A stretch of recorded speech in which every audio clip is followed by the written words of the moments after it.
8ನೇ ತರಗತಿಯ 9ನೇ ತರಗತಿ ಮತ್ತು 10ನೇ ತರಗತಿಯ ವಿದ್ಯಾರ್ಥಿಗಳಿಗಾಗಿ ಇಂಗ್ಲಿಷ್ ವಿಷಯದಲ್ಲಿ ಆಕ್ಟಿವಿಟಿ ಚಟುವಟಿಕೆ ಇದು ನಿಮ್ಮ ಪರೀಕ್ಷೆಗೆ ಬಹಳಷ್ಟು ಉಪಯುಕ್ತಕಾರಿಯಾಗಿರತಕ್ಕಂತಹ ಒಂದು ಟಾಪಿಕ್ ಆಗಿರುವುದರಿಂದ activity on homophones question tag and ಪ್ಯಾಸೇಜ್ಗೆ ಸಂಬಂಧಪಡುವ ಹಾಗೆ 4 ಅಂಕಗಳಿಗೆ ಬರತಕ್ಕಂಥ ಪ್ರಶ್ನೆ, ಕ್ವೆಶ್ಚನ್ ಟ್ಯಾಗ್ ಮತ್ತು ಹೋಮೋಫೋನ್ಸ್ಗಳಿಗೆ ಸಂಬಂಧಪಡ್ತಕ್ಕಂತಹ 1 ಅಂಕಗಳಿಗೆ ಬರತಕ್ಕಂಥ ಪ್ರಶ್ನೆಗೆ ಒಟ್ಟಾರೆಯಾಗಿ ನಾವು 6 ಅಂಕಗಳಿಗೆ ಇವತ್ತಿನ ಈ ವಿಡಿಯೋ ಪಾಠದಲ್ಲಿ ಚರ್ಚೆ ಮಾಡೋಣ. Activity on homophones question tag and passage for 8th, 9th and 10th standard students. Practice makes man perfect. ಯಾರು ಪ್ರಾಕ್ಟೀಸ್ ಮಾಡ್ತಾರೋ ಅವರು ಪರ್ಫೆಕ್ಟ್ ಆಗ್ತಾರೆ. Kindly subscribe our channel. ನಮ್ಮ ಚಾನೆಲನ್ನು ಸಬ್ಸ್ಕ್ರೈಬ್ ಮಾಡಿ. ಇಲ್ಲಿ activity for formative assessment 9th and 10th class as well as 8th class subject English. ಇದರಲ್ಲಿ ಈ ಒಂದು ಆ್ಯಕ್ಟಿವಿಟಿಯಲ್ಲಿ 3 ಪಾಯಿಂಟ್ಸ್ಗಳನ್ನ ತೆಗೆದುಕೊಂಡಿದ್ದೀವಿ. ವೊಕ್ಯಾಬ್ಯುಲರಿ ಆ್ಯಕ್ಟಿವಿಟೀಸ್ನಲ್ಲಿ ಹೋಮೋಫೋನ್ಸ್, ಗ್ರಾಮರ್ನಲ್ಲಿ ಕ್ವೆಶ್ಚನ್ ಟ್ಯಾಗ್, ಕಾಂಪ್ರಿಹೆನ್ಷನ್ ಆ್ಯಂಡ್ ಕಾಂಪೋಸಿಷನ್ನಲ್ಲಿ ರೀಡಿಂಗ್ ಟಾಪಿಕ್. ಅದರಲ್ಲಿ ಫಸ್ಟ್ ಒನ್ ವೊಕ್ಯಾಬ್ಯುಲರಿ ಆ್ಯಕ್ಟಿವಿಟಿ. ಅದರಲ್ಲಿ ಬರ್ತಕ್ಕಂಥ ಟಾಪಿಕ್ ಯಾವುದಂತಂದರೆ homophones. First one, choose the correct word and fill in the blanks. ಸರಿಯಾಗಿರ್ತಕ್ಕಂಥ ವರ್ಡನ್ನು ಆಯ್ಕೆ ಮಾಡಿಕೊಂಡು ಬೆಟ್ಟ ಸ್ಥಳದಲ್ಲಿ ತುಂಬೋದಿದೆ. The dog was very busy chasing its dash while I was reading a fairy dash. Answer, the dog was very busy chasing its tail TAIL tail while I was reading a fairy tale. ಇಲ್ಲಿ TAL tale ಅಂತಂದರೆ story. Answer ಬಂದಿಲ್ಲಿ first ಬೆಟ್ಟ ಸ್ಥಳದಲ್ಲಿ TAIL, second ಬೆಟ್ಟ ಸ್ಥಳದಲ್ಲಿ TALE. ಹಾಗೆಯೇ ಮುಂದಿನ ಎಲ್ಲ ಪ್ರಶ್ನೆಗಳಿಗೂ ಇಲ್ಲಿ ಬೆಟ್ಟ ಸ್ಥಳಗಳನ್ನ ನೋಡ್ಬೋದು. The teacher dash that Ravi was wearing a dash pair of shoes. Answer, the teacher knew that KNEW knew. First ಬೆಟ್ಟ ಸ್ಥಳದಲ್ಲಿ that Ravi was wearing a new pair of shoes. First ಬೆಟ್ಟ ಸ್ಥಳದಲ್ಲಿ KNEW ನ್ಯೂ, ಸೆಕೆಂಡ್ ಬೆಟ್ಟ ಸ್ಥಳದಲ್ಲಿ new NEW new. Question number 3, the dash looked so unpredictable that we didn't know dash to carry umbrella or not. ಇಲ್ಲಿ weather ಮತ್ತು weather ಅಂತಕ್ಕಂಥ 2 word ಇದ್ದಾವೆ. Answer ನೋಡೋದಾದರೆ ಇಲ್ಲಿ the weather looked so unpredictable that we didn't or we did not know whether to carry umbrella or not. First ಬೆಟ್ಟ ಸ್ಥಳದಲ್ಲಿ WEATHER weather. ಆಮೇಲೆ second ಬೆಟ್ಟ ಸ್ಥಳದಲ್ಲಿ WHETHER. Question number 4, our believes in Gandhiji's dash ಬ್ರ್ಯಾಕೆಟ್ನಲ್ಲಿ principal ಮತ್ತು principle ಅಂತಕ್ಕಂತಹ 2 ಬೆಟ್ಟ ಸ್ಥಳಗಳಿದ್ದಾವೆ. ಇಲ್ಲಿ ಆನ್ಸರ್ ಬಂದುಬಿಟ್ಟು ಅವರ್ ಪ್ರಿನ್ಸಿಪಾಲ್. ಇಲ್ಲಿ PAL ಆಗಬೇಕು, ಎಲ್ಲೊಂದು ಮಿಸ್ ಆಗಿದೆ. PAL ಮಾಡಿಕೊಂಡು our principal believes in Gandhiji's principle. ಹಾಗಾಗಿ ಇಲ್ಲಿ ಮೊದಲನೇ ಬೆಟ್ಟ ಸ್ಥಳದಲ್ಲಿ ಪ್ರಿನ್ಸಿಪಾಲ್, ಎರಡನೇ ಬೆಟ್ಟ ಸ್ಥಳದಲ್ಲಿ ಪ್ರಿನ್ಸಿಪಲ್. ಮುಂದಿನ ಪ್ರಶ್ನೆ ನೋಡೋದಾದರೆ ಇಲ್ಲಿ question number 5, this is a dash of notorious criminal who entered the multi dash building for robbery. Answer ನೋಡೋದಾದರೆ ಇಲ್ಲಿ ಬ್ರ್ಯಾಕೆಟ್ನಲ್ಲಿ ನಿಮಗೆ ಸ್ಟೋರಿ ಮತ್ತು ಸ್ಟೋರಿ ಅಂತಕ್ಕಂಥ 2 ವರ್ಡನ್ನು ಕೊಡಲಾಗಿದೆ. Answer, this is a story of notorious criminal. First ಬೆಟ್ಟ ಸ್ಥಳದಲ್ಲಿ STORY story. Who entered the multi store building for robbery. ಇಲ್ಲಿ STOREY ಸೆಕೆಂಡ್ ಬೆಟ್ಟ ಸ್ಥಳದಲ್ಲಿ. Question number 6, the police have to dash the street to maintain the law and order. ಇಲ್ಲಿ ಒಂದೇ ಬೆಟ್ಟ ಸ್ಥಳ ಇರೋದರಿಂದ PETROL ಪೆಟ್ರೋಲ್, PATROL ಪೆಟ್ರೋಲ್ ಅಂತ ಇದೆ. ಇಲ್ಲಿ ಫಸ್ಟ್ ಬೆಟ್ಟ ಸ್ಥಳದಲ್ಲಿ ನಿಮಗೆ ಒಂದೇ ಬೆಟ್ಟ ಸ್ಥಳ ಇರೋದರಿಂದ ಪಿಲ್ಲಿಂದ ಬ್ಲ್ಯಾಂಕ್ ಮಾಡೋದಾಗಿರೋದ್ರಿಂದ PATROL. The police have to patrol the street to maintain law and order. ಇಲ್ಲಿ ಪೆಟ್ರೋಲ್ ಅಂತಕ್ಕಂಥ ವರ್ಡ್ದ ಅರ್ಥ ಗಸ್ತು ತಿರುಗೋದು ಅಂತ. Question number 7, they had dash many apples but she brought only dash apples. Answer ನೋಡೋದಾದರೆ ಇಲ್ಲಿ ಬ್ರ್ಯಾಕೆಟ್ನಲ್ಲಿ TWO2. ಆನ್ಸರ್ ನೋಡೋದಾದರೆ ಇಲ್ಲಿ they had too many apples but she brought only 2 apples. First ಬೆಟ್ಟ ಸ್ಥಳದಲ್ಲಿ TWO2, ಸೆಕೆಂಡ್ ಬೆಟ್ಟ ಸ್ಥಳದಲ್ಲಿ TWO2.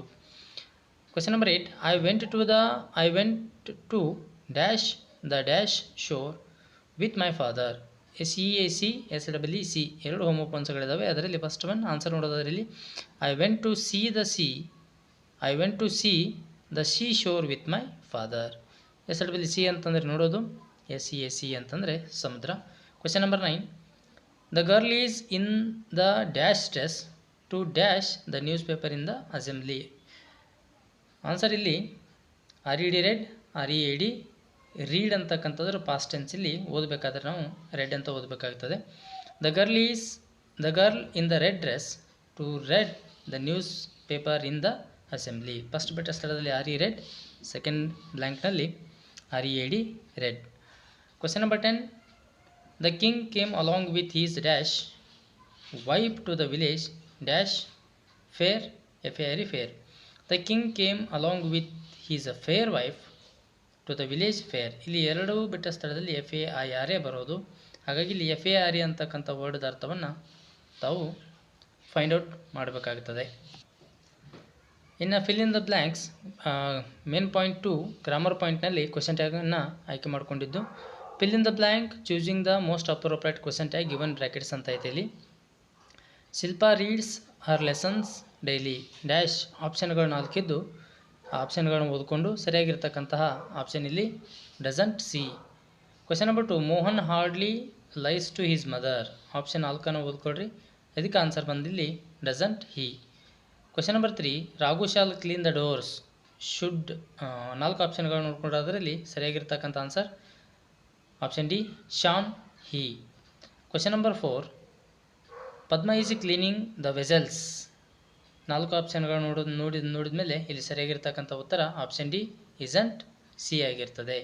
ಈ ಕ್ವೆಶನ್ ಟ್ಯಾಗ್ಗೆ ಸಂಬಂಧಪಡ್ತಕ್ಕಂತಹ ಪರ್ಟಿಕ್ಯುಲರ್ ಆಗಿ ಗ್ರಾಮರ್ನಲ್ಲಿ ಬರ್ತಕ್ಕಂತಹ ಕ್ವೆಶನ್ ಟ್ಯಾಗ್ಗೆ ಸಂಬಂಧಪಡ್ತಕ್ಕಂತಹ ಒಂದು ವಿಡಿಯೋ ಪಾಠವನ್ನು ಮುಂದಿನ ದಿನಗಳಲ್ಲಿ ಮಾಡಿ ತಮಗೆ ಕೊಡಲಾಗುವುದು. ಇನ್ನು question number 5, I rarely go to watch movies. Option 4 ನೋಡಿದ ಮೇಲೆ the correct answer is don't I. Question number 6, we seldom fight with each other. Answer ಬಂದು don't we. Question number 7, children have not yet come home. Answer have they. ಇಲ್ಲಿ have they ಯಾಕೆ ಬಂತು ಅಂತಂದರೆ ಇಲ್ಲಿ already ಅವ್ರು ಕೊಟ್ಟಿರ್ತಕ್ಕಂತಹ ಏನು sentence ಇದೆಯಲ್ಲ, children have not yet come home ಅಂತ ಇದೆಯಲ್ಲ, ಅದು ನೆಗೆಟಿವ್ ಸೆಂಟೆನ್ಸ್ ಆಗಿರೋದ್ರಿಂದ ಕ್ವೆಶನ್ ಟ್ಯಾಗ್ ಮಾಡಬೇಕಾದ್ರೆ ಅವರು ಆ್ಯಸ್ ಪರ್ ರೂಲ್ ಪ್ರಕಾರ ನಾವು ಪಾಸಿಟಿವ್ ಸೆಂಟೆನ್ಸ್ ಆಗಿ ಮಾಡಬೇಕಾಗ್ತದೆ. ಕೊಟ್ಟದ್ದು next one, the sky is clear after the rain. Answer ಇದಕ್ಕೆ isn't it. Question number 9, I can draw very well. ಇದಕ್ಕೆ ಈ ಕ್ವೆಶನ್ ಟ್ಯಾಗ್ಗೆ answer can't I. Question number 10, Sahana cannot walk up the hill with her injured toe ಅಂತ ಇದೆ. Answer can she. ಈ ಮೇಲಿನ 10 question ಟ್ಯಾಗ್ಗಳಿಗೆ ಸಂಬಂಧಪಡ್ತಕ್ಕಂಥ ಕೀ ಆನ್ಸರ್ಗಳಿಲ್ಲಿ ಕೊಡಲಾಗಿದೆ. ಕ್ವೆಶನ್ ನಂಬರ್ 1ಕ್ಕೆ doesn't she, question number 2 doesn't she, question number C ಶಾಂಟ್ he, question number D isn't C, question number 5 don't I, question number 6 don't we, question number 7 have they, question number 8 isn't it, question number 9 can't I, question number 10 can see ಆಗಿರ್ತದೆ. ಇನ್ನು 3ನೇ ಪಾಯಿಂಟ್ನಲ್ಲಿ comprehension ಮತ್ತು ಕಾಂಪೋಸಿಷನಲ್ಲಿ ನಾವು reading ಪಾರ್ಟನ್ನು ಆಯ್ಕೆ ಮಾಡಿಕೊಂಡಿದ್ದು. Read the given passage and answer the following questions ಅಂತ ಇದೆ. ಇಲ್ಲಿ ಕೊಟ್ಟಿರ್ತಕ್ಕಂತಹ ಪ್ಯಾಸೇಜನ್ನು ಸರಿಯಾದ ರೀತಿಯಲ್ಲಿ ಓದ್ಕೊಳ್ರಿ. ಓದ್ಕೊಂಡ ಮೇಲೆ ನಿಮಗೆ ಕೇಳಿಕೊಟ್ಟಿರ್ತಕ್ಕಂಥ ಪ್ರಶ್ನೆಗಳಿಗೆ ಉತ್ತರವನ್ನು ನಾವೇ ಹುಡುಕಿ ಅದರಲ್ಲಿ ಬರೆಯಲಾಗಿದ್ದು, ಆದರೂ ಕೂಡ ವಿದ್ಯಾರ್ಥಿಗಳು ಒಂದು ಬಾರಿ ಪ್ಯಾಸೇಜನ್ನು ಓದ್ಕೋಬೇಕು. ಇಲ್ಲಿ ಕ್ವಶನ್ಸ್ಗಳು ಪ್ಯಾಸೇಜ್ ಮೇಲೆ ಇರ್ತಕ್ಕಂಥದ್ದು ಟೋಟಲಾಗಿ 5 ಪ್ರಶ್ನೆಗಳಿದ್ದಾವೆ. ಅದರಲ್ಲಿ 4 ಪ್ರಶ್ನೆಗಳಿಗೆ ನಾನು ಉತ್ತರವನ್ನು ಕೊಟ್ಟಿದ್ದೇನೆ. ಇನ್ನು 1 ಪ್ರಶ್ನೆಗೆ ವಿದ್ಯಾರ್ಥಿಗಳು ಕ್ವಶನ್ ನಂಬರ್ 4ಕ್ಕೆ ಉತ್ತರವನ್ನು ತಾವೇ ಸ್ವಲ್ಪ ಪ್ರಯತ್ನ ಮಾಡಿ ಹುಡುಕಬೇಕಾಗ್ತದೆ. ಯಾಕಂದರೆ ನಿಮಗೂ ಕೂಡ ಪ್ರಾಕ್ಟೀಸ್ ಆಗಬೇಕು. ಕ್ವಶನ್ಸ್ ನೋಡೋದರಲ್ಲಿ in this passage what is the human body compare to. ಇಲ್ಲಿ ಈ ಒಂದು ಪ್ಯಾಸೇಜ್ನಲ್ಲಿ ಹ್ಯೂಮನ್ ಬಾಡಿಯನ್ನು ಯಾವುದಕ್ಕೆ ಹೋಲಿಕೆ ಮಾಡಲಾಗಿದೆ. Answer in this passage the human body is compare to an amazing machine. ಮಷಿನ್ಗೆ ಒಂದು ಅದ್ಭುತವಾಗಿರ್ತಕ್ಕಂಥ ಯಂತ್ರಕ್ಕೆ ಮನುಷ್ಯನ ಬಾಡಿಯನ್ನು ಹೋಲಿಕೆ ಮಾಡಲಾಗಿದೆ. Second, why is sun's energy found in plants. ಸೂರ್ಯನ ಒಂದು ಶಕ್ತಿ ಪ್ಲಾಂಟ್ಸ್ಗಳಲ್ಲಿ ಹೇಗೆ ಸಿಗ್ತದೆ ಅಂತಕ್ಕಂಥದ್ದು. ಬಿಕಾಸ್ ಆನ್ಸರ್ ನೋಡೋದಾದರೆ because the plants use sunlight to make their own food, so the sons energy found in plants. ಈ ಪ್ಲಾಂಟ್ಸ್ಗಳು ಅಥವಾ ಸಸ್ಯಗಳು ಅಥವಾ ಮರಗಳು ತಮ್ಮ ಆಹಾರವನ್ನು ತಾವೇ ತಯಾರಿಸಿಕೊಳ್ತವೆ. ಯಾವುದರ ಸಹಾಯದಿಂದ ಅಂತಂದರೆ ಇಲ್ಲಿ ಸೂರ್ಯನ ಎನರ್ಜಿಯಿಂದ. ಹಾಗಾಗಿ ಸಾಮಾನ್ಯವಾಗಿ ಈ ಪ್ಲಾಂಟ್ಸ್ಗಳಲ್ಲಿ ಸೂರ್ಯನ ಎನರ್ಜಿ ಸಿಗ್ತದೆ. Question number 3. The sun's energy is strong. Does the same energy reach the plants? Answer ನೋಡೋದಾದ್ರೆ ಇಲ್ಲಿ the sun energy is very strong. It loses a lot of its strength by the time it goes to the plant. When we eat a plant, we get more of the sun's energy than we eat animals. ನೋಡ್ರಿ ಇಲ್ಲಿ plant the sons energy is strong. Does the same energy reach the plant ಅಂತ ನಿಜವಾಗಲೂ ಆ ಸೂರ್ಯನ ಒಂದು energy ಆ ಮರಗಳಿಗೆ ಡೈರೆಕ್ಟಾಗಿಯೇ ತಲುಪ್ತದೆ. ಅಷ್ಟೇ ಅಲ್ಲದೆ ಈ ರೀತಿಯಾಗಿರ್ತಕ್ಕಂಥ ಪ್ಲ್ಯಾಂಟ್ಸ್ಗಳನ್ನ ಅಥವಾ ವೆಜಿಟೇಬಲ್ಸ್ಗಳನ್ನ ನಾವು ತಿನ್ನೋದರಿಂದ ಹೆಚ್ಚಿನ ಶಕ್ತಿ ಸಾಮರ್ಥ್ಯವನ್ನು ಕೂಡ ನಾವು ಪಡೆದುಕೊಳ್ಳಬಹುದು. ಪ್ರಾಣಿಗಳನ್ನು ತಿನ್ನುವುದಕ್ಕಿಂತ ವೆಜಿಟೇಬಲ್ಸು ಮತ್ತು ಫ್ರೂಟ್ಸ್ಗಳನ್ನು ತಿನ್ನೋದರಿಂದ ಹೆಚ್ಚಿನ ಎನರ್ಜಿ ಸಿಗ್ತದೆ. Question number 4. When an animal eats plant the energy is less strong. Why ಅಂತ ಇದೆ. ಇದಕ್ಕೆ ಆನ್ಸರನ್ನು ತಾವೇ ಹುಡುಕಿ. Question number 5. Why should living things eat food? Answer ಬಂದುಬಿಟ್ಟು ದ ಲಿವಿಂಗ್ ಥಿಂಗ್ಸ್ ಅಂದರೆ ಈ ಲಿವಿಂಗ್ ಥಿಂಗ್ಸ್ಗಳು ಯಾಕೆ ಆಹಾರವನ್ನು ಪಡೆದುಕೊಳ್ತವೆ ಅಂತಕ್ಕಂಥದ್ದು ಯಾಕೆ ಪಡೆದುಕೊಳ್ಬೇಕು ಅಂತಂದರೆ ಇಲ್ಲಿ the living things should eat food to get energy to survive. ಎನರ್ಜಿಯನ್ನು ಪಡ್ಕೊಳ್ಳಿಕ್ಕೆ ಮತ್ತು ಬದುಕುಳಿಯೋದಕ್ಕೆ ಆಹಾರವು ಅತಿ ಅವಶ್ಯಕವಾಗಿರ್ತದೆ. ಹಾಗಾಗಿ ವಿದ್ಯಾರ್ಥಿಗಳು ಇದೇ ರೀತಿಯಾಗಿರ್ತಕ್ಕಂತಹ ಮುಂದಿನ ವಿಡಿಯೋಗಳಲ್ಲಿ ನಾವು ಸಾಕಷ್ಟು ಚಟುವಟಿಕೆಗಳ ಮೇಲೆ ವಿಡಿಯೋವನ್ನು ಮಾಡ್ತಾಯಿದ್ದೀವಿ. ದಯವಿಟ್ಟು ನಮ್ಮ ಚಾನಲನ್ನು ಸಬ್ಸ್ಕ್ರೈಬ್ ಮಾಡಿ ಮತ್ತು ಈ ಒಂದು ವಿಡಿಯೋವನ್ನು ಎಲ್ಲರಿಗೂ ಶೇರ್ ಮಾಡಿ. ಧನ್ಯವಾದಗಳು.